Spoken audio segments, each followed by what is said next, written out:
Hello everyone. तो आज हम एक माइक्रो फाइनेंस एनबीएफसी के बारे में डिस्कस करेंगे। कंपनी का नाम है अरमान फाइनेंशियल्स। इस एनबीएफसी के क्वार्टर फोर के रिजल्ट भी आ गए हैं एंड साथ में मैनेजमेंट की तरफ से कॉन कॉल भी हो गया है। तो आज इस एनबीएफसी को डिटेल में डिस्कस करने के लिए इस पूरे डिस्कशन को 4 से 5 सेगमेंट में डिवाइड करेंगे। फर्स्ट इज लाइक FY26 के लिए एनबीएफसी के मैनेजमेंट की तरफ से किस तरह का ग्रोथ गाइडेंस था। सेकंड इज लाइक एक्चुअल में डिलीवरी किस तरह से हुई है। थर्ड इज जो लेटेस्ट कॉन कॉल हुआ है उसके अंदर कॉन कॉल के मेजर हाइलाइट्स क्या है। एंड देन लाइक मैनेजमेंट ने FY27 के लिए अपने बिजनेस को किस तरह से ग्रोथ करने की गाइडेंस दी है। एंड लास्टली हम लोग एक वैल्यूएशन एनालिसिस करके यहाँ पे किस तरह की डील बन रही है उसके बारे में भी डिस्कस करने की कोशिश करेंगे। तो फर्स्ट पॉइंट पिक करते हैं कि FY26 के लिए मैनेजमेंट की तरफ से किस तरह से अपने बिजनेस को ग्रोथ करने का गाइडेंस था। तो ऐसे कोई स्पेसिफिक लोन बुक को ग्रो करने का गाइडेंस नहीं दिया था, बिकॉज आप लोगों को भी पता है लाइक इस एनबीएफसी का majority of the loan loan book आपका माइक्रो फाइनेंस वाले सेगमेंट से बिलोंग करता है और माइक्रो फाइनेंस वाले सेगमेंट के अंदर पिछले डेढ़ दो साल से अच्छा खासा इश्यू चल रहा है। उसको देखते हुए आपको भी पता है लाइक FY25 का एंड करते टाइम में ऐसा कोई माइक्रो फाइनेंस वाला इश्यू सोल्व नहीं हुआ था। तो मैनेजमेंट का कोई स्पेसिफिक गाइडेंस नहीं था माइक्रो फाइनेंस वाले सेगमेंट को लेके। उन लोगों ने बस इतना ही गाइडेंस दिया था कि हम लोग मेजरली यू कैन से हम लोग ज्यादा एक्सपेंडिचर करेंगे। एक्सपेंडिचर किस तरह से कि हम लोग हमारे यू कैन से लोन डिसबर्सल टीम को और कलेक्शन टीम को सेपरेट कर रहे हैं, दोनों के different different type of employees को डिप्लॉय कर रहे हैं, ताकि हमारा मेजर फोकस रहेगा हमारे जो भी लोन डिसबर्स करे हुए हैं उनके कलेक्शंस को इंप्रूव करने के पर्सपेक्टिव से। तो एक ये वाला गाइडेंस था कि हमारा कॉस्ट यहाँ पे यू कैन से बढ़ेगा, मतलब ओपेक्स टू कॉस्ट रेशियो आपका बढ़ जाएगा, कॉस्ट टू इनकम रेशियो आपका बढ़ जाएगा। तो इस तरह का गाइडेंस था। तो ठीक है, मतलब ऐसा कोई लोन बुक ग्रोथ करने का कोई ऐसा स्पेसिफिक गाइडेंस नहीं था। हाँ, ये जरूर है कि इनकी टोटल लोन बुक के अंदर लाइक आपका यू कैन से लगभग 20-25% का पार्ट लगभग उनका यू कैन से जो सिक्योर्ड लैंडिंग वाले प्रोडक्ट्स हैं, लाइक आपका लोन अगेंस्ट प्रॉपर्टी है, टू व्हीलर फाइनेंस है, सोलर लोन्स है आपका, उनसे बिलोंग करता है, और एमएसएमई लोन है उनसे बिलोंग करता है, और बाकी का अराउंड 70-75% लोन बुक इनका माइक्रो फाइनेंस वाले सेगमेंट से बिलोंग करता था। एंड साथ मैनेजमेंट ने भी फोकस किया था, लाइक एक काइंड ऑफ एक गाइडेंस था, यू कैन से कंसीडर कर सकते हैं। ये लोग जो जीएलपी लोन थे उन पे यू कैन से फोकस कम करना चाह रहे थे, ताकि जो इंडिविजुअल पर्सन को यदि लोन दें माइक्रो फाइनेंस वाला, तो सारे सेगमेंट के अंदर इंडिविजुअल पर्सन की जो you can say CIBIL score है, फिर जो क्रेडिटेबिलिटी है, उसका अच्छे से पता लगा सके। तो ठीक है, ऐसा कोई स्पेसिफिक बड़ा गाइडेंस तो नहीं था। एक्चुअल में जो इनकी डिलीवरी हुई है क्वार्टर फोर FY26 के अंदर एंड होल FY26 के अंदर, वो किस तरह से अच्छे से डिलीवरी हुई है उसको एनालिसिस करने के लिए कंपनी के मैनेजमेंट तरफ से जो इन्वेस्टर प्रेजेंटेशन शेयर करी गई है, वो एक बार उसको हम लोग अच्छे से गो थ्रू करने की कोशिश करते हैं। हम दोनों पार्ट को डिस्कस करेंगे कि इनका जो माइक्रो फाइनेंस वाला सेगमेंट है उसके अंदर किस तरह का बिजनेस ग्रोथ डिलीवर हुआ है, एंड साथ में इनका जो सिक्योर लैंडिंग वाला प्रोडक्ट है उसके अंदर किस तरह का बिजनेस ग्रोथ यहाँ पे। तो आई थिंक आपको इन्वेस्टर प्रेजेंटेशन दिखाई पड़ रही होगी। तो फर्स्ट एक बार पूरी लोन बुक के पर्सपेक्टिव से बात कर लेते हैं। तो मतलब जो हमारा सबसे फर्स्ट पैरामीटर होता है किसी एनबीएफसी या फिर बैंक को यू कैन से एनालिसिस करने के पर्सपेक्टिव से, कि हम लोग उसका पहले सबसे पहले एसेट क्वालिटी के बारे में डिस्कशन करते हैं। एसेट क्वालिटी की बात करें अरमान फाइनेंशियल्स के बारे में, बिकॉज हमारा मानना है कि यदि एसेट क्वालिटी उस एनबीएफसी या बैंक की क्यूएनक्यू बेसिस पे या तो स्टेबल है या फिर इंप्रूवमेंट फेज के अंदर है, तो वाली बैंक एनबीएफसी अपनी लोन बुक में यहाँ पे अच्छे से रैपिडली ग्रोथ कराने का प्लान करती है। तो यदि बात करें अरमान फाइनेंशियल के बारे में, तो इसके एसेट क्वालिटी क्यूएनक्यू बेसिस पे यहाँ पे लगभग स्टेबली दिखाई पड़ रही है। ग्रॉस एनपीए वही 3.4% के आसपास में दिखाई पड़ रहे हैं। तो as you can say asset quality के पर्सपेक्टिव से कोई दिक्कत नहीं है। और हाँ, लास्ट के लगभग you can say quarter two और क्वार्टर वन के कंपैरिजन में तो इंप्रूव हुई है। एंड जो क्वार्टर फोर FY25 था उसके बाद में थोड़ा बहुत एसेट क्वालिटी फिर से खराब हो गया था, but quarter three quarter four FY26 के अंदर एसेट क्वालिटी यहाँ पे स्टेबल सा दिखाई पड़ रहा है। एज यहाँ पे एसेट क्वालिटी के पर्सपेक्टिव से उतनी दिक्कत दिखाई नहीं पड़ रही है। बात करें बाकी कुछ पैरामीटर के बारे में, लाइक लोन बुक ग्रोथ के पर्सपेक्टिव से, तो इसकी AUM like last year something 2245 crore रुपए के आसपास में थी। यहाँ पे मैं पूरी दोनों टाइप की लोन बुक की बात कर रहा हूँ, माइक्रो फाइनेंस वाला सेगमेंट एंड देन उनका सिक्योर्ड लैंडिंग वाला प्रोडक्ट।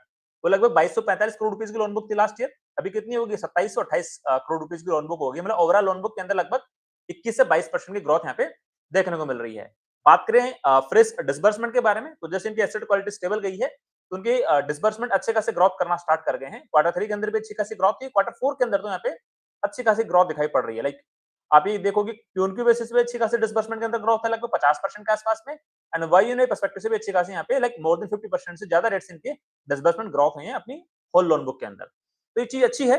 एंड साथ में इन लोगों ने लाइक इस बार अपना जो प्रॉफिट है वो भी अच्छा खासा पॉजिटिव रिपोर्ट किया है 41 करोड़ रुपए के आसपास में। इसका मतलब जो इनका एक वर्स्ट पार्ट था वो जा चुका है। एक बार थोड़े बाकी के पैरामीटर की भी बात कर लेते हैं कि इनकी ओवरऑल जो लोन इनकी डिसबर्स करे जा रहे हैं उन पे यील्ड कितनी मिल रही है। क्या इन लोगों ने अपने सिक्योर्ड प्रोडक्ट को जब बढ़ाया अपनी लोन बुक के अंदर, तो क्या यील्ड से कॉम्प्रोमाइज किया है क्या? तो उनकी यील्ड यहाँ पे ऐसा कोई कॉम्प्रोमाइज नहीं हुई है, वही 25.5% के आसपास में थी। बीच में 25.9 0% के आसपास चली गई थी। अभी 25.60% के आसपास में, तो ऐसा इनका जो यील्ड चलता था 25 से 26% के बीच में, उसी के अंदर इनका लोन पे यील्ड यहाँ पे दिखाई पड़ रहा है। बात करें नेट इंटरेस्ट मार्जिन के पर्सपेक्टिव से, तो उसके अंदर यहाँ पे कंसिस्टेंटली इंप्रूवमेंट दिखाई पड़ रहा है। मतलब इनका कॉस्ट ऑफ बोरोविंग थोड़ा कम हुआ है एंड साथ में जो इनका यील्ड है वो यहाँ पे स्टेबल रहा है। इसकी वजह से यू कैन से इनका नेट इंटरेस्ट मार्जिन यहाँ पे इंप्रूवमेंट फीस के अंदर ज्यादा पड़ रहा है। तीसरी बात करते हैं कॉस्ट टू इनकम रेशियो के बारे में। तो जैसे मैंने आपको अभी बताया कि इनका क्वार्टर मतलब FY 26 के लिए जो गाइडेंस था उसके अंदर मैनेजमेंट ने बोला था कि हम लोग मेजरली फोकस करेंगे हमारी कलेक्शन एफिशिएंसी पे। तो हम लोग क्या कर रहे हैं, कलेक्शन टीम को सेपरेट कर दे रहे हैं और जो लोन डिसबर्सल टीम है उसको सेपरेट कर दे रहे हैं। दोनों की सेंट्रल रिपोर्टिंग अलग-अलग हो जाती है। तो यहाँ पे ज्यादा एम्प्लॉइज को डिप्लॉय करना पड़ा है, ज्यादा एम्प्लॉइज को डिप्लॉय करना पड़ा है, जिसकी वजह से इनका कॉस्ट बढ़ गया है। इसीलिए इनका कॉस्ट टू इनकम रेशियो अच्छा खासा जंप करता हुआ दिखाई दे रहा है आपको वाई बेसिस पे, राइट। बात करते हैं बाकी के रिटर्न रेशियोज के पर्सपेक्टिव से। तो लाइक क्वार्टर फोर एग्जिट का इनका जो रिटर्न ऑन एसेट यहाँ पे दिखाई पड़ा समथिंग 6.5% के आसपास में। और बात करें रिटर्न ऑन इक्विटी के पर्सपेक्टिव से, तो यहाँ पे क्वार्टर फोर एग्जिट दिखाई दे रहा है लगभग 18% के आसपास में।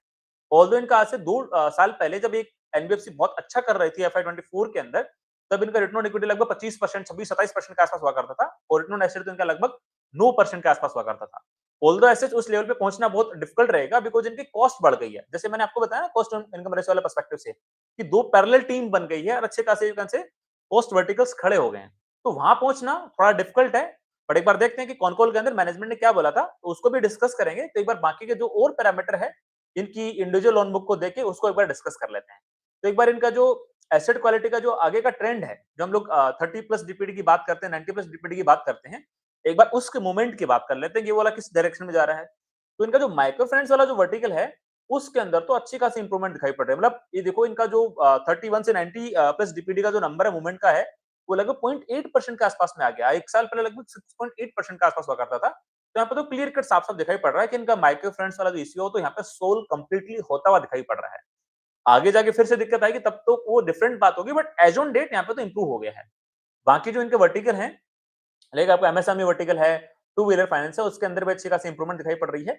एक जो इनका लैप वाला जो वर्टिकल है, लोन अगेंस्ट प्रॉपर्टी, जो भी छोटा ही सेगमेंट है, समथिंग यू कैन से टोटल लोन बुक के अंदर 70-80 करोड़ रुपीस की लोन बुक है, उसके अंदर थोड़ा यू कैन से इनका जो एसेट क्वालिटी यहाँ पे थोड़ा दिक्कत दिखाई पड़ रहा है, बट ऐसे वो कोई ज्यादा दिक्कत नहीं होगी बिकॉज वहाँ पे एक लोन अगेंस्ट प्रॉपर्टी है। तो यदि वो कोई एनपीए कन्वर्ट होगा तो लाइक एनबीएफसी के पास राइट है उस प्रॉपर्टी पे सरफेस एक्ट लगा के उस प्रॉपर्टी को यू कैन से ऑप्शन करने का। तो ऐसे उतनी दिक्कत नहीं होनी चाहिए। ये एनपी एसेट क्वालिटी वाला पर्सपेक्टिव मैंने वैसे ओवरऑल डिस्कस कर लिया है, बट हाँ ठीक है, इनका जो सेगमेंट वाइज भी you can say asset quality ठीक ठाक स्टेबल सा दिखाई पड़ रहा है। लैब वाले पार्ट को छोड़ के बाकी का सब यहाँ पे ऐसे कोई दिक्कत नहीं दिखाई पड़ रही, बिकॉज लैब वाले पार्ट में एसेट क्वालिटी थोड़ा ग्रोथ एंड पे बढ़ते हुए दिखाई पड़ रहा है। बिकॉज जो हमने यहाँ पे देखा इनका यू कैन से 31 से लेकर 90 प्लस डिपेंड का नंबर यहाँ पे यू कैन से आपका खराब यहाँ पे दिखाई पड़ रहा था, वही इंपैक्ट यहाँ पे इनके एसेट क्वालिटी पे आता हुआ दिखाई पड़ रहा है। नेट एनपी भी यहाँ सेम ही चीज यहाँ पे इंडिकेट कर रहा है। तो हमने सारे नंबर डिस्कस करने की कोशिश करी इनका कंसोलिडेटेड बेसिस पे, और हमने जो यहाँ पे जो एसेट क्वालिटी को बाइफरकेट करके भी डिस्कस किया कि माइक्रो फाइनेंस वाले सेगमेंट में एसेट क्वालिटी किस डायरेक्शन में है और बाकी वाले सेगमेंट के अंदर एसेट क्वालिटी किस डायरेक्शन में है। अब एक बार जो दोनों सेगमेंट है, सिक्योर्ड लैंडिंग और अनसिक्योर्ड लैंडिंग, उनके सेपरेटली किस किस तरह से लोन बुक ग्रोथ करी है, किस किस तरह से लोन पे यील्ड है, उसको एक बार डिस्कस करने की कोशिश करते हैं। तो फर्स्टली बात कर लेते हैं सिक्योर लैंडिंग वाले पार्ट पे। तो उनकी जो सिक्योर्ड बुक है वो लगभग 730 करोड़ रुपए की हो गई है, और सिक्योर्ड बुक के अंदर इनके 4 प्रोडक्ट हैं। टू व्हीलर फाइनेंसिंग होगी, लोन अगेंस्ट प्रॉपर्टी हो गया, एमएसएमई लैंडिंग हो गया, और सोलर यू कैन से सोलर इंस्टॉलेशन के अगेंस्ट में ये लोग लोन देते हैं, वाला पार्ट हो गया। तो ठीक है, मोटा-मोटी इनका जो लोन बुक है सिक्योर लैंडिंग वाला, वो भी यहाँ पे अच्छा खासा ग्रो करता हुआ दिखाई पड़ रहा है। बात करें यील्ड के पर्सपेक्टिव से, तो मेरा ऐसा थॉट था कि यदि ये लोग सिक्योर लैंडिंग में आएंगे तो इनका यील्ड घटेगा, बट इन लोगों ने अपना यील्ड मेंटेन रखा है। ये देखो ना यहाँ पे जो एमएसएमई लैंडिंग कर रहे हैं, तो मेरा थॉट ये है कि एमएसएमई लैंडिंग के अंदर लोग कुछ ना कुछ अनसिक्योर्ड लैंडिंग भी डेफिनेटली कर रहे होंगे।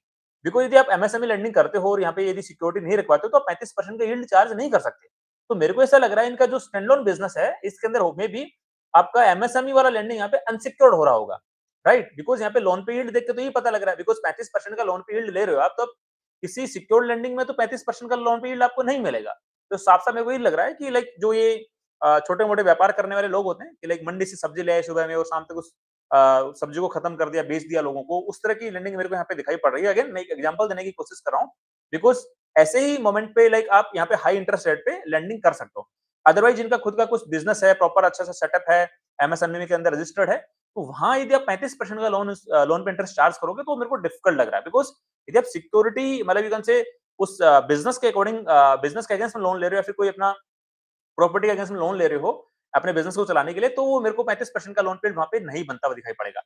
तो यहाँ पे साफ-साफ दिखाई पड़ रहा है कि इनका जो स्टैंड अलोन बिज़नेस है, उसके अंदर जो एमएसएमई की लैंडिंग है, यहाँ पे शायद सिक्योर्ड लैंडिंग नहीं हो रही होगी। बात करते हैं एसेट क्वालिटी की, तो भी यहाँ पे इंप्रूवमेंट फेज़ के अंदर है, वो हमने ऑलरेडी वैसे डिस्कस कर ली है। तो ये हमने बात करी आपकी इनके जो दूसरे प्रोडक्ट है स्टैंड अलोन बिज़नेस के बारे में, जिसके अंदर टू व्हीलर फाइनेंस है, लोन अगेंस्ट प्रॉपर्टी है, सोलर लोन है और आपका एमएसएमई लैंडिंग है। एक बार माइक्रो फाइनेंस को भी डिटेल में डिस्कस कर लेते हैं। तो आपने देखा होगा कि माइक्रो फाइनेंस के अंदर इनका डिसबर्समेंट का रेट देखो, लाइक क्वार्टर 1, क्वार्टर 2 के अंदर तो एसेट्स को उतना ठीक-ठाक डिसबर्समेंट बिल्कुल भी नहीं था, उल्टा ये डी-ग्रोथ कर रहा था। क्वार्टर 3 के अंदर थोड़ा ग्रोथ किया था एफआई 26 के अंदर, जबकि क्वार्टर 4 एफआई 26 के अंदर इनका जो फ्रेश डिसबर्समेंट है, वो क्यू ऑन क्यू बेसिस पे लगभग 60 से 65% से ग्रोथ करता हुआ दिखाई पड़ रहा है। मतलब 455 करोड़ से सीधा जंप किया 738 करोड़ रुपए के आसपास में। एंड वाई ऑन वाई तो यहाँ पे लगभग आप देखो ना, समथिंग 90% के आसपास में जंप यहाँ पे दिखाई पड़ रहा है। डिसबर्समेंट की बात करो, मतलब इसका मतलब ये है कि इन लोगों ने ये माना है कि माइक्रो फाइनेंस का जो सबसे बड़ा इश्यू था, वो यहाँ पे सोल्व होता हुआ दिखाई पड़ रहा है। ठीक है जी, अच्छी बात है। एक जो बड़ा पेन था काफ़ी सारी माइक्रो फाइनेंस वाले लैंडिंग एनबीएफसीज़ का, वहाँ पे सोल्व होता हुआ दिखाई पड़ रहा है। और माइक्रो फाइनेंस वाले लैंडिंग के यदि दूसरे कुछ और क्वालिटी रेशियोज़ की बात करें, तो उसके अंदर अपना नेट इंटरेस्ट मार्जिन वही लगभग 15% के आसपास बन रहा है। कॉस्ट टू इनकम रेशियो लगभग जो शुरुआत में बढ़ गया था, इन लोगों ने अच्छी खासी कॉस्ट बढ़ा ली थी, वो लगभग 48-49% के आसपास स्टेबल दिखाई पड़ रहा है। लोन पे यील्ड लगभग 23 से 24% के आसपास में है। इसका मतलब देखो, एक माइक्रो फाइनेंस में यहाँ पे लगभग 23 और 22.5 और लगभग 24% के आसपास तक का इंटरेस्ट यू कैन से चार्ज करते हैं।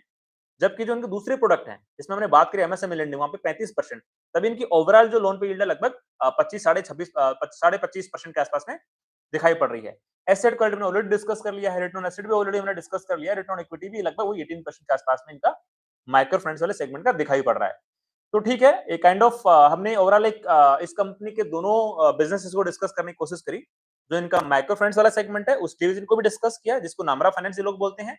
एंड जो इनका नॉन माइक्रो फाइनेंस वाला डिवीजन है, जिसके अंदर एमएसएमई लेंडिंग करते हैं और लाइक आपका लोन अगेंस्ट प्रॉपर्टी सारे लोन डिसबर्स करते हैं और आपका यू कैन से टू व्हीलर करते हैं, सोलर फाइनेंस करते हैं, उसको भी हमने यहाँ पे डिस्कस करने की कोशिश करी। तो नंबर देख यहाँ पे क्या दिखाई पड़ रहा है? नंबर देखने में साफ-साफ ये दिखाई पड़ रहा है कि इन लोगों का जो सबसे बड़ा इश्यू था, यू कैन से माइक्रो फाइनेंस वाले सेगमेंट का जो सबसे बड़ा इश्यू था, वो वर्स्ट पीछे जा चुका है। क्वार्टर 1, क्वार्टर 2 एफआई 26 तक वर्स्ट था और काफ़ी सारे एनबीएफसीज़ ने यहाँ पे कॉन कॉल के अंदर यही बोलना स्टार्ट किया था क्वार्टर 2 एफआई 26 की कॉन कॉल से ही कि वर्स्ट इज़ बिहाइंड अस, अब यहाँ पे इंप्रूवमेंट फेज़ दिखाई पड़ रहा है। साफ-साफ अरमान फाइनेंस वाले केस के अंदर भी दिखाई पड़ रहा है। इन लोगों ने फिर से अपने डिस्बर्समेंट को बहुत अच्छे रेट से ग्रोथ करना स्टार्ट कर दिया। आप देखो ना, क्यू-ऑन-क्यू बेसिस पे 66% से आपका डिस्बर्समेंट यहाँ पे ग्रो किया है। वाई-ऑन-वाई बेसिस पे आपका डिस्बर्समेंट 85 से 90% से ग्रोथ किया है। तो एक अच्छी थीम है, मतलब अच्छा एक सेगमेंट, अच्छा एक इंडिकेशन है, थीम तो नहीं बोलूँगा, एक अच्छा इंडिकेशन है कि हाँ, वर्स्ट इज़ बिहाइंड अस। अब ये लोग माइक्रो फाइनेंस वाले वर्टिकल को अच्छे से फिर से ग्रोथ करने का देख रहे हैं। एंड साथ में जो इनका दूसरा डिवीजन है, जिसके अंदर एमएसएमई लेंडिंग है, उसके अंदर अच्छी खासी मेरे को यहाँ पे लोन यील्ड दिखाई पड़ रही है। एंड जो दूसरे प्रोडक्ट है आपका टू व्हीलर फाइनेंस है या फिर आपका लोन अगेंस्ट प्रॉपर्टी है या फिर आपका सोलर फाइनेंस है, उसके अंदर भी ठीक-ठाक यहाँ के लोग ग्रोथ कर रहे हैं। तो ओवरऑल इन लोगों ने अपनी लोन बुक अराउंड 21-22% से ग्रोथ किया है, एयूएम को 21-22% से ग्रोथ किया है, वाई ऑन वाई बेसिस पे, राइट? तो ये काइंड ऑफ और साथ में एसेट क्वालिटी भी स्टेबल है। तो ये मान सकते हैं कि एफवाई 27 के अंदर लोग जब इंटर कर रहे हैं, तो इनका जो लोन अगेंस्ट प्रॉपर्टी वाला वर्टिकल उसको छोड़ के बाकी सारा सेगमेंट यहाँ पे बहुत अच्छा खासा परफॉर्म करता हुआ दिखाई पड़ रहा है। तो ये हमने बात करी, यू कैन से एक अरमान फाइनेंशियल्स के बारे में एंड साथ में हमने लाइक एसेट्स कोई प्रॉफिटेबिलिटी के बारे में इतना फोकस नहीं किया, बिकॉज़ एक एनबीएफसी को डिस्कस करने के सबसे मेजर क्राइटेरिया ये होता है कि उसकी एसेट क्वालिटी सही है कि नहीं है। एसेट क्वालिटी बिल्कुल इंप्रूवमेंट फेज के अंदर है, क्या स्टेबल दिखाई पड़ रही है, तो डेफिनिटली वहाँ पे फ्रेश डिसबर्समेंट करे जाएंगे और उसके एएम की ग्रोथ वहाँ पे दिखाई पड़ेगी। साथ में जो बाकी के हमने रेशियोज डिस्कस करे, रिटर्न रेशियोज की बात करी, कॉस्ट टू इनकम रेशियो की बात करी, ओपेक्स टू एसेट्स की बात करी, वो ज्यादा इंपॉर्टेंट होते हैं रादर देन प्रॉफिट किस रेट से ग्रोथ किया। मतलब ऐसे तो उसका कुछ मतलब ऐसे लॉजिक नहीं रहता है। यदि आपके बाकी के पैरामीटर्स बिल्कुल इंटैक्ट है, बहुत सही है, तो डेफिनिटली वो एनबीएफसी यहाँ पे उससे अच्छे रेट से ग्रोथ करेगी। Those are more important than अकेले प्रॉफिट का नंबर, राइट? तो हमने डिस्कस किया अरमान फाइनेंशियल्स के क्वार्टर 4 के रिजल्ट, साथ में एफआई 26 इनका किस तरह से रहा। अब ये डिस्कस करते हैं कि कॉनकॉल के अंदर मैनेजमेंट ने क्या-क्या अपने पॉइंट्स यहाँ पे रेज करे हैं। तो कॉनकॉल के अंदर सबसे पहला पॉइंट तो यही था कि मैनेजमेंट ने बोला कि हम लोगों ने फोकस किया था आज से 1 डेढ़ साल पहले कि हम लोग हमारे डिस्बर्सल टीम को और कलेक्शन टीम को सेपरेट रखेंगे, जिससे हमारी ऑल्दो कॉस्ट बढ़ेगी, बट हमें हमारे कलेक्शन एफिशिएंसी को इंप्रूव करने में हेल्प होगी। तो ठीक है, वही दिखाई भी पड़ा रिजल्ट्स के अंदर कि इनके अच्छे खासे कलेक्शन एफिशिएंसी बढ़ी भी है एंड साथ में इनकी एसेट क्वालिटी डाउन भी आई है, राइट? तो उसमें ऐसे कोई दिक्कत वाली बात यहाँ पे दिखाई नहीं पड़ती है। उनका सही डिसीजन लगता है मेरे को, हाँ, बट उसका एक इम्पैक्ट आएगा कि इनका जो cost to income ratio you can say पहले लगभग 32% 33% के आसपास आ गया था, वो वापस नहीं आएगा, बिकॉज़ आपने अपने एम्प्लॉयी की कॉस्ट इतनी बढ़ा ली है अपनी एसेट क्वालिटी और कलेक्शन एफिशिएंसी को मेंटेन करने के लिए, तो वापस आपका 30-33% तक कॉस्ट टू इनकम रेशियो नहीं आएगा। इसका मतलब जो उनके पुराने जिस तरह से लोग अपना रिटर्न ऑन इक्विटी और रिटर्न ऑन एसेट दिखाते थे, शायद वहाँ तक दोबारा नहीं पहुँच पाए। पर ठीक है, ये लोग इम्प्रूव कर रहे हैं धीरे-धीरे, इसमें ऐसा कोई दिक्कत वाली बात नहीं है। इन लोगों ने एक और चीज़ क्या करी है, जिन लोगों ने जो फ्रेश डिसबर्समेंट जितने भी दिए हैं, इनकी जो टोटल माइक्रो फाइनेंस जो लोन बुक हुई है, उसके अंदर टोटल लोन बुक का माइक्रो फाइनेंस वाले सेगमेंट का 90% पार्ट सीजीएफएम में जो स्कीम है, लाइक सेंट्रल गवर्नमेंट की जो स्कीम है, यू कैन से जब आप माइक्रो फाइनेंस वाले सेगमेंट में लोन देते हो तो उसके अंदर इंश्योरेंस करवाना पड़ता है, तो उसके प्रीमियम पे करना पड़ता है कि वहां पे यदि कोई आपका डिफॉल्ट होता है तो आपको एक certain amount of principal amount का वापस यू कैन से गवर्नमेंट की तरफ से आपको यू कैन से रिफंड मिल जाता है। तो एटलीस्ट आपको यू कैन से लगभग 97 96% के आसपास में ऑफ प्रिंसिपल अमाउंट का लगभग मिल जाता है, 90 से लेकर 95 96% तक देख लो। तो उसके अंदर इन लोगों ने प्रीमियम भी भरा है। इसका मतलब आपका कॉस्ट टू इनकम रेशियो और बढ़ गया है। समझ रहे हो मेरी बात? पहले तो आपने एम्प्लॉयी की कॉस्ट बढ़ा दी, दूसरा आपने अपनी माइक्रो फाइनेंस वाले बुक को यू कैन से इंश्योरेंस करवाने के लिए अच्छा खासा प्रीमियम भी भरा है। इसका मतलब आपकी कॉस्ट बढ़ गई है और यदि आप इसको मेंटेन करोगे, जो अभी आपने 90% अचीव करी है और मे बी फ्यूचर में इन लोगों का कहना है कि जो भी हम लोग फ्रेश डिसबर्समेंट करेंगे माइक्रो फाइनेंस वाले सेगमेंट के अंदर, उसको हम लोग इंश्योर करेंगे एक्स्ट्रा प्रीमियम भर के, ताकि जब कभी दिक्कत होगी माइक्रो फाइनेंस वाले वर्टिकल के अंदर, तो ऑल्दो हमें एनपीए तो बुक करने पड़ेंगे, एसेट क्वालिटी हमारी खराब होगी, बट हमारा यू कैन से इंश्योरेंस स्कीम के तहत हमारा अच्छा खासा अमाउंट वापस यहाँ पे रिकवर हो जाएगा। तो एक अच्छी बात है। आई थिंक जो हमने एक स्मॉल फाइनेंस बैंक के बारे में डिस्कस किया था, सूर्योदय स्मॉल फाइनेंस बैंक के बारे में, इसका जितना भी माइक्रो फाइनेंस वाला जो बुक था, उसका 98% पार्ट उन लोगों ने अपना इंश्योर्ड करवा रखा है। तो उनको ऑल्दो वो लोग एसेट क्वालिटी में दिक्कत दिखाते हैं अपने जब क्वार्टरली रिजल्ट आते हैं तब, बट उनका अदर इनकम बढ़ जाता है। अदर इनकम कहाँ से आता है उनका? जो इनका प्रीमियम दे भर रखा है, तो वहाँ से जो भी इनका स्कीम के तहत वापस इनको प्रिंसिपल अमाउंट की रिकवरी हो जाती है, वो डायरेक्ट ये लोग अदर इनकम में दिखाते हैं। तभी शायद सूर्योदय स्मॉल फाइनेंस बैंक ने पूरे इन सारे सिचुएशन के अंदर लॉस बुक नहीं किया। राइट, तो ये वाला पार्ट है, ठीक है, मतलब ऑल्दो आपको एनपीए तो दिखाना पड़ेगा, एसेट क्वालिटी आपकी खराब आएगी जब माइक्रो फाइनेंस का साइकिल वापस फिर से खराब होगा उस टाइम पे, बट आपको अदर इनकम के अंदर आपको अमाउंट वापस रिकवरी की फेज के अंदर आपको यू कैन से सेंट्रल स्कीम के तहत आपको आपको वापस अमाउंट मिल जाएगा, जिससे आपकी प्रॉफिटेबिलिटी पे दिक्कत उतनी नहीं आएगी। नेक्स्ट बात करते हैं, इन लोगों ने स्ट्रेटेजिकली डिसीजन लिया था, उसको फिर से हम अपना कंटिन्यू कर रहे हैं कि हम लोग जेएलजी जो लोन देते थे, इसके अंदर लाइक 8 से 10 महिलाओं को लोन दिया जाता था एक साथ माइक्रो फाइनेंशियल वर्टिकल के अंदर, उससे दूर होके दे आर नाउ फोकसिंग जो इंडिविजुअल लोन है, इंडिविजुअल पर्सन को, उनको हम लोग लोन देने का ज्यादा फोकस कर रहे हैं, बिकॉज एक इंडिविजुअल इंसान की कितनी फाइनेंशियल कैपेबिलिटी है, कितनी क्रेडिबिलिटी है अपने वापस अपने लोन को ईएमआई को वापस यू कैन से चुकाने की, उसको हम लोग ज्यादा एक्सेस कर सकते हैं रादर देन पूरे ग्रुप का। तो लोग मेजरली फोकस कर रहे हैं यू कैन से इंडिविजुअल लोन पे, ऑल्दो है भी वो माइक्रो फाइनेंस वाला लोन ही है, बट अनसिक्योर्ड लोन ही है, बट स्टिल वो एक अकेले इंसान का है, ना कि एक ग्रुप की 8-10 लेडीज का, राइट? तो ये भी इनका एक अच्छा डिसीजन है। देन मैनेजमेंट ने वही बोला कि लाइक अच्छे खासे डिसबर्समेंट हम लोगों ने क्वार्टर 4 के अंदर किए हैं। 88% से हमारा माइक्रो फाइनेंस वाले सेगमेंट के अंदर डिसबर्समेंट किया है। तो डेफिनिटली हमारा यू कैन से माइक्रो फाइनेंस का जो वर्स्ट था, वो जा चुका है।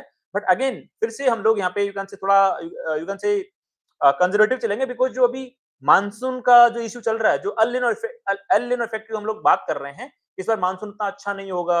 जो रेनफॉल होगा वो जो नॉर्मल लास्ट के 10 इयर्स का जो एवरेज है उससे कम होगा। तो देयर इज पॉसिबिलिटी यदि वो ढंग से यहाँ पे एग्जीक्यूट नहीं होता है, एल निनो इफेक्ट रहता है, मानसून ढंग से नहीं आता है, तो there is possibility micro finance वाले वर्टिकल के अंदर फिर से एनपीए मे बी कोई श्योर नहीं है, मे बी रीच हो सकते हैं।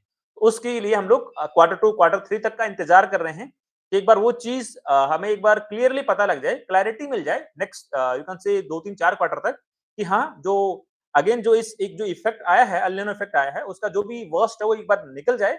उसके बाद एक बार हम लोग फिर से देखेंगे कि ये जो हमारी हाइपर ग्रोथ पहले हुआ करती थी, ऑल्दो उसको हम लोग फिर से अचीव नहीं कर सकते 50-60% से लोन बुक ग्रोथ करने को, but still we will try कि हम लोग एक ठीक-ठाक लोन बुक के ग्रोथ रेट को हम लोग फिर से कैच अप कर पाएँ, बट उसके लिए हमें 2-3-4 क्वार्टर तक इंतजार करना पड़ेगा। जी, अच्छी बात है। एंड एक एनालिस्ट ने तो ये पूछा कि आपने एक विजन दिया था 5,000 करोड़ रुपीस की लोन बुक को अचीव करने का, क्या उसको नेक्स्ट 2 साल में अचीव कर लोगे एफवाय 28 तक?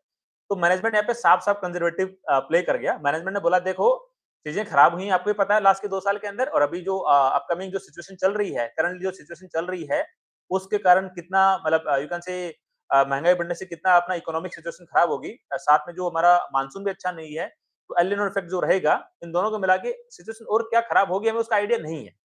तो हम लोग बिल्कुल आपको कमिट नहीं करेंगे कि नेक्स्ट 2 साल के अंदर हमारी लोन बुक वापस अपने 5,000 करोड़ रुपीस के आस-पास पहुँच जाएगी। कोई इसका हम लोग कमिटमेंट नहीं देंगे।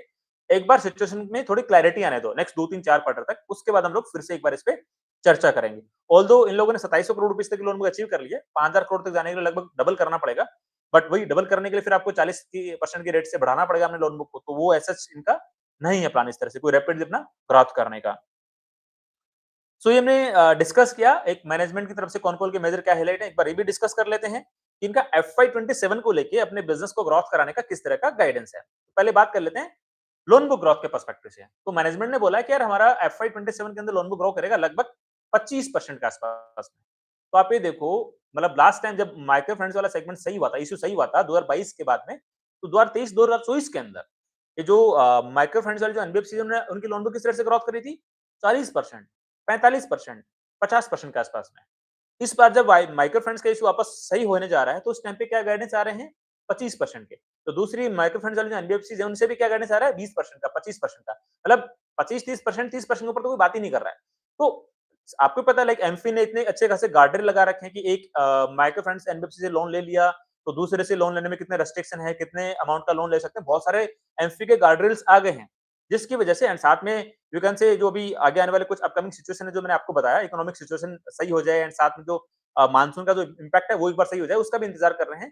तो मतलब साफ-साफ दिखाई पड़ रहा है यार जिस तरह से ये वाली एनबीएफसीज यू कैन से माइक्रो फाइनेंशियल एनबीएफसीज लगभग 40, 50, 55% से ग्रोथ करती थी अच्छे टाइम में। उस तरह की ग्रोथ यहाँ पे दोबारा शायद देखने को नहीं मिले। ये साफ-साफ मैनेजमेंट यहाँ पे अपने इंडिकेशन ऑलरेडी दे दी। इंडिकेशन क्या कंजर्वेटिवली सारी चीजें बोल ही दी हैं तो क्लैरिटी मिल ही गई है। तो लोन बुक की ग्रोथ का गाइडेंस लगभग 25% के आसपास में। रिटर्न ऑन एसेट का गाइडेंस दिया लगभग 4% के आसपास में। एंड आपका यू कैन से क्रेडिट कॉस्ट की यू कैन से गाइडेंस रखी है लगभग 2.5 से 3% के आसपास में।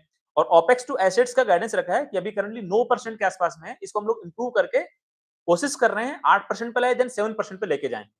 जिनका जब सब अच्छा चंगा चल रहा था एफए 24 में तो इनका ओपेक्स टू एसेट्स कितना था लगभग 5% के आसपास में।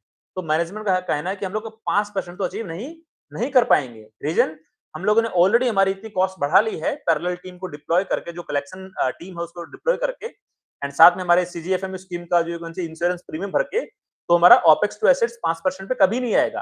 पहले हम लोग टारगेट कर रहे हैं 9% को घटा के 8 टू 7 एंड जब सब कुछ चंगा होगा उस टाइम पे 7% तक हम लोग 6% तक जा सकते हैं but not more than that. 9 से 7% की जर्नी पहले होगी फिर सब कुछ अच्छा रहा तो हम लोग 6% तक अचीव करने की कोशिश करेंगे बट 5% जाना बहुत डिफिकल्ट है बिकॉज आपके कॉस्ट बहुत एक्स्ट्रा बढ़ गई है। इसका मतलब हम लोग क्या समझे कि जो पहले जब अच्छा टाइम होता था चंगा टाइम होता था तो अरमान फाइनेंशियल से अच्छा खासा अपने रिटर्न रेशियोज डिलीवर करता था। रिटर्न ऑन इक्विटी लगभग 25-30% के आसपास में। रिटर्न रिटर्न ऑन एसेट की बात करें तो लगभग 9-10% के आसपास में शायद वो मे बी अब डिलीवर ना हो बिकॉज आपकी कॉस्ट बढ़ गई। जब कॉस्ट बढ़ गई तो आपके रिटर्न रेशियो यू कैन से इतने वापस एलिवेटेड लेवल पे नहीं जा सकते। मे बी 20-22-23% अचीव कर ले return on equity that is good right.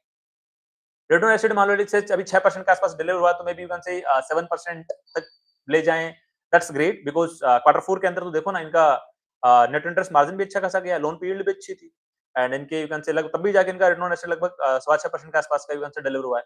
तो ठीक है मतलब मे बी 6% से बढ़ा के 7% तक पहुंचा सकते हैं 7.5% तक पहुंचा सकते हैं बट वापस 9% पे जाना मेरे को डिफिकल्ट यहाँ पे दिखाई पड़ रहा है। तो ये हमने डिस्कस करने की कोशिश करी लाइक इनके एफआई 27 का किस तरह से अपना बिजनेस ग्रोथ करने का वो गाइडेंस है। तो मैनेजमेंट का वही इन समरी बोलूं तो ये लाइक यही था कि हम लोग हार्ड पुश नहीं करने भी और एक बार एफआई 27 जब पूरा हो जाएगा 3-4 क्वार्टर बीत जाएंगे और हमें जब क्लैरिटी मिल जाएगी इकोनॉमिक सिचुएशन को लेके और जो मानसून इम्पैक्ट हो रहा है उसका लेके उसके बाद हम लोग फिर सोचेंगे एक बार कि हम लोग जो पुराने वाली जो हाइपर ग्रोथ हुआ करती थी उस हाइपर ग्रोथ को फिर से अचीव कर सकते हैं या फिर अचीव नहीं कर सकते हैं। तो हमने डिस्कस करने की कोशिश करी कि मैनेजमेंट का एफआई 27 को लेके किस तरह से अपना बिजनेस ग्रोथ करने का गाइडेंस था। अब एक बार ये डिस्कस करने की कोशिश करते हैं कि यहाँ पे लाइक किस तरह की डील बनती नजर आ रही है तो इसका एक बार वैल्यूएशन एनालिसिस करके देख लेते हैं। तो देखो आप ये वाली एनबीएफसी एफआई 27 के अंदर अपनी लोन बुक को लगभग 25% से ग्रोथ करने का टारगेट कर रही है। और आप देखो करंटली इस एनबीएफसी का जो you can say price to book ratio लगभग यू कैन से 1.9 और 2 के आसपास में है। तो ठीक है मतलब आप ये कह दो कि एक ऐसी एनबीएफसी जिसकी यू कैन से 20% के आसपास बुक सिक्योर्ड बुक है, 80% बुक अनसिक्योर्ड बुक है, स्पेसिफिकली पूरी माइक्रो फाइनेंस की बुक है 80% आपकी यू कैन से 75%। उसका स्टॉक यहाँ पे 1.9 से 2 के प्राइस टू रेशियो पे ट्रेड कर रहा है। तो मैंने पहले भी मेरे काफी सारे लाइव सेशन के अंदर एक चीज आपको बताई है कि यार सपोज करो कोई माइक्रो फाइनेंस की एनबीएफसी लेट से जब चीजें वापस रिकवरी फेज में आ गई उस टाइम पे सपोज करो 35-40-45% से ग्रोथ कर रही है तो फिर ठीक है आप 1.92 का प्राइस टू रेशियो हम लोग दे दें। तो यार आप ही देखो ना हमारे पास बहुत सारे ऐसे सिक्योर्ड लेंडिंग करने वाले एनबीएफसीज हैं जो होम लोन देती है, एमएसएमई लेंडिंग करती है, मिक्स्ड काइंड ऑफ लेंडिंग करती है, जो अपनी लोन बुक को 25, 30, 35% के आसपास में ग्रोथ करने का प्लान कर रही है नेक्स्ट 2-3 साल के लिए। उन एनबीएफसीज के स्टॉक्स भी लगभग 2.5 के प्राइस टू बुक रेशियो पे अवेलेबल है करंटली। तो आप ये देखो, मतलब जहाँ पे सिक्योर्ड लेंडिंग आपको मिल रही है, 100% सिक्योर्ड लेंडिंग है। यू कैन से एमएसएमई लेंडिंग है, आपका यू कैन से हाउसिंग हाउसिंग यू कैन से हाउसिंग फाइनेंस कंपनीज है, मिक्स्ड काइंड ऑफ लेंडिंग करने वाली कंपनीज है। 3-4 कंपनी जिनके बारे में मैंने वीडियोस बना के ऑलरेडी चैनल पे अपलोड कर रखे हैं। आप लोग जाओगे तो आपको वहाँ पे एज़ ए कंपनीज की इन्फॉर्मेशन मिल जाएगी बिज़नेस के पर्सपेक्टिव से। यहाँ पे ऐसे मैं स्टॉक रिकमेंडेशन देने की कोशिश नहीं कर रहा, बट मैं यहाँ पे कंपैरिजन करने की कोशिश कर रहा हूँ। क्या मेरे पास में 100% सिक्योर्ड करने लैंडिंग करने वाले एनबीएफसीज हैं, जो अराउंड 25, 30, 35% के आसपास अपने लोन बुक को ग्रो कर सकती है और जहाँ पे कोई साइक्लिकलिटी नहीं है, मतलब साइक्लिकल नेचर नहीं है। मतलब ठीक है, उनका सिक्योर्ड लैंडिंग है, वो अपने लोन बुक को ग्रोथ करते जाएँगे। कस्टमर को अपना यू कैन से प्रॉपर्टी को बचाने के लिए कहीं न कहीं से मेहनत करके, अर्निंग करके ईएमआई भरनी पड़ेगी। बट माइक्रो फाइनेंस वाला केस के अंदर चीज़ें साइक्लिकल है। मतलब जब साइकिल अच्छा होगा तो बिज़नेस यू कैन से लोन बुक अच्छे से ग्रोथ करेगी। जब साइकिल खराब हो जाएगा और जब तक यदि हम लोगों को पता लगे, लेट्स से जो कोई बंदा कंसिस्टेंटली क्वार्टरली रिजल्ट को ट्रैक कर रहा है, मैनेजमेंट की कमेंट्री सुन रहा है, तब तो उसको रियल टाइम में क्लैरिटी मिल जाएगी कि माइक्रो फाइनेंस के अंदर इश्यू आ गया है। मेरे को मेरे पोर्टफोलियो से माइक्रो फाइनेंस वाला घर खाली कर देना चाहिए। बट जिसको इतना यू कैन से कॉन-कॉल नहीं पड़ता है, टाइम टू टाइम चीज़ों को अपडेट नहीं रखता है या फिर किसी दूसरे इन्फ्लुएंसर के वीडियोज़ का इंतज़ार करता है, उसको पता नहीं कब इन्फॉर्मेशन मिलेगी और तब तक वो डिसीजन लेगा, तब तक उस कंपनी के मार्केट कैप में भी ऊपर से 20-30 परसेंट के आसपास करेक्ट में डाउन डाउन आ चुकी होगी उस कंपनी की मार्केट कैप। तो वो एक रिस्क है। तो आप ये देखो, आपके पास में 2 सेगमेंट है। एक आपके पास है माइक्रो फाइनेंस वाला सेगमेंट, स्पेसिफिक एडवांस फाइनेंशियल की बात कर लें, 25% लोन बुक एफआई 27 के लिए, साथ में एक रिस्क माइक्रो फाइनेंस वाला, एक साइक्लिकल नेचर वाला। दूसरी तरफ आपके पास में वो सिक्योर्ड लेंडिंग करने वाले एनबीएफसी है, जो 100% उनकी बुक सिक्योर्ड वाली बुक है। लगभग 25, 30, 35% के आसपास उनकी लोन बुक ग्रोथ कर रही है और उनका प्राइस टू रेशियो लगभग 2.5 के आसपास में है। तो आप देख लो, हल्का सा एक प्रीमियम देके आप एक यू कैन से सिक्योरिटी बाई कर रहे हो। वो दो जो दूसरी एनबीएफसीज हैं जो 25, 30, 35% से अपने लोन बुक को ग्रोथ कर रही हैं सिक्योर्ड लेंडिंग में, वहां पे इस तरह की कोई साइक्लिकलिटी नहीं है। उनका बिज़नेस यू कैन से बिज़नेस नेचर साइक्लिकल नहीं है, राइट? तो मेरा पॉइंट ऑफ व्यू है, लाइक ये आपका डिसीजन है कि आपको साइक्लिकल चीज़ यू कैन से अपने पोर्टफोलियो में प्ले करनी है या फिर आपको थोड़ी यू कैन से अच्छे खासे ट्रैक रिकॉर्ड वाली या फिर अच्छे खासी विजिबिलिटी वाली सिक्योर लैंडिंग करने वाले एनबीएफसी की थीम आपको अपने पोर्टफोलियो में प्ले करनी है। ये आपको डिसाइड करना पड़ेगा। मेरा थॉट दूसरा होता है कि यार यदि मेरे को हल्का-फुल्का यू कैन से एक्स्ट्रा वैल्यूएशन देके यदि 100% सिक्योर लैंडिंग करने वाले एनबीएफसी मिलती है, जिनका प्राइस टू रेशियो करंटली 2.5 के आसपास में है, खुदा न खास्ता अभी वो उनके वैल्यूएशन थोड़ा चीप चल रहे हैं बिकॉज़ माहौल ही ऐसा बना हुआ है और उन एनबीएफसीज़ की लोन बुक यहाँ पे लगभग 25, 30, 35% से ग्रोथ कर रही है। तो मेरा इंक्लिनेशन थोड़ा उन वाले एनबीएफसी की तरफ ज़्यादा रहेगा, rather than micro finance, because micro finance के अंदर चीज़ें कब टर्न अप होगी, कब चीज़ें वापस नेगेटिव हो जाएगी अगले 1 साल में, 2 साल में, 3 साल में, हमें नहीं पता, राइट? तो मतलब आपको वैसे ही पता है, जो लोग कनेक्टेड है इस कम्युनिटी के अंदर, तो उनको ऑलरेडी वैसे ही पता है कि यार जो साइक्लिकल बिज़नेसेस होते हैं नेचर में, उनको मैं उतना प्रेफर नहीं करता वॉच लिस्ट के अंदर। ऑल्दो सबकी इंडिविजुअल चॉइसेस होती है, ये आपकी चॉइस है, आपकी इंडिविजुअल चॉइस है, आपके कोई हाथ नहीं पकड़ेगा, आपको कोई रोकेगा भी नहीं। हाँ, यदि आपको कोई साइक्लिकल चीज़ को प्ले अच्छे से करना आता है कि आपको कब उस बिज़नेस के अंदर एंटर करना है, कब उस बिज़नेस से बाहर निकलना है, कब आपको आइडेंटिफाई करना है कि वो साइकिल खराब होने लग गया है, उस बिज़नेस का साइकिल खराब होने लग गया है, तो आपको तुरंत उस बिज़नेस से एग्ज़िट कर जाना चाहिए। यदि सारी चीज़ें आप अच्छे से ट्रैक कर पाते हो, आपके पास टाइम है, आप किसी दूसरे पर्सन पे डिपेंडेंट नहीं हो, तो डेफिनिटली आपके कोई हाथ किसी ने पकड़ नहीं, हाथ किसी ने बांध नहीं रखे हैं, आप डेफिनिटली फिर यदि प्ले करना चाहो तो साइक्लिकल थीम को प्ले कर लो, कोई मतलब नहीं है। बट मेरा थोड़ा थॉट प्रोसेस डिफरेंट है। मेरे को एक अच्छे से बिज़नेस की विजिबिलिटी चाहिए। जब तक मेरे को नेक्स्ट 2-3 साल तक उस बिज़नेस की अच्छी खासी क्लैरिटी, विजिबिलिटी नहीं मिलती है कि हाँ, नेक्स्ट 3 साल तक ये बिज़नेस के अंदर प्रेडिक्टेबिलिटी है, कंसिस्टेंसी है और बिज़नेस को लेकर सर्टेनिटी है, तब तक मेरा वहाँ पे एलोकेशन उतना नहीं बनता है, राइट? तो मेरे को वो कन्विक्शन चाहिए होता है। यार ये बिज़नेस है, इसकी यू कैन से सर्टेनिटी है, इस बिज़नेस की प्रेडिक्टेबिलिटी है, इस तरह के नंबर्स आ सकते हैं, इस तरह के नंबर्स आएँगे तो इस तरह से बिज़नेस की ग्रोथ हो जाएगी। जब वो सर्टेनिटी और प्रेडिक्टेबिलिटी बनती है, तभी जाके मेरा कन्विक्शन बनता है उस बिज़नेस को नेक्स्ट 2-3 साल तक राइड करने का, राइट? तो ये काइंड ऑफ मैंने मेरा थॉट प्रोसेस रखा है। ऐसा कोई कन्फर्म नहीं है कि आपका थॉट प्रोसेस भी ऐसा ही हो। तो मैंने दूसरा थॉट आपको बताया साइक्लिकल बिज़नेसेस वाला, यदि वैसे ही थॉट में आप कंफर्ट हो, तो डेफिनिटली आप अपना डिसीजन मेकिंग खुद का अपने अकॉर्डिंग कर सकते हो। बट अगेन इस सारी चीज़ को लेके, एक इस माइक्रो फाइनेंस वाले सेगमेंट को लेके या फिर दूसरे साइक्लिकल बिज़नेसेस जो नेचर में होते हैं, उनको लेके मैंने जस्ट एक मेरा पर्सपेक्टिव देने की कोशिश करी है, मेरा पॉइंट ऑफ व्यू देने की कोशिश करी है। कि मेरी तरफ से कोई स्टॉक रिकमेंडेशन बिल्कुल भी नहीं है। आप लोग अपनी खुद की रिसर्च करना, खुद की एनालिसिस करना एंड जो आपके इन्वेस्टमेंट एडवाइजर हैं, उनसे डिस्कस करके डिसाइड करना कि आपको इस तरह के बिज़नेसेस में को आपकी वॉच लिस्ट का पार्ट बनाना है या फिर वॉच लिस्ट का पार्ट नहीं बनाना है। बिकॉज़ मैं बारी-बारी से आप लोगों को बोलता रहता हूँ कि I am not a SEBI registered research analyst, I am not a SEBI registered investment adviser. So I am not authorised to give any stock recommendations. मेरा बस केवल इतना ही टारगेट होता है, इतना ही इंटेंट होता है कि मैं आप लोगों को इतना सिखा दूं, इतना समझा दूं कि आप लोग भी अच्छे से सीख के as a independent growth investor बन के अपने पोर्टफोलियो के डिसीजन इंडिपेंडेंटली खुद से ले सकें, राइट? तो ठीक है, यदि आपको कोई क्वेरी, क्वेश्चंस, डाउट्स हैं तो डेफिनेटली आप कमेंट सेक्शन में लिखिएगा जरूर। आई विल ट्राई कि वहां पे आपके क्वेश्चंस को, क्वेरीज को आंसर करने की कोशिश करूं। तो ठीक है, आज के लिए इतना ही, मिलते हैं नेक्स्ट वीडियो में, तब तक के लिए थैंक यू, बाय बाय।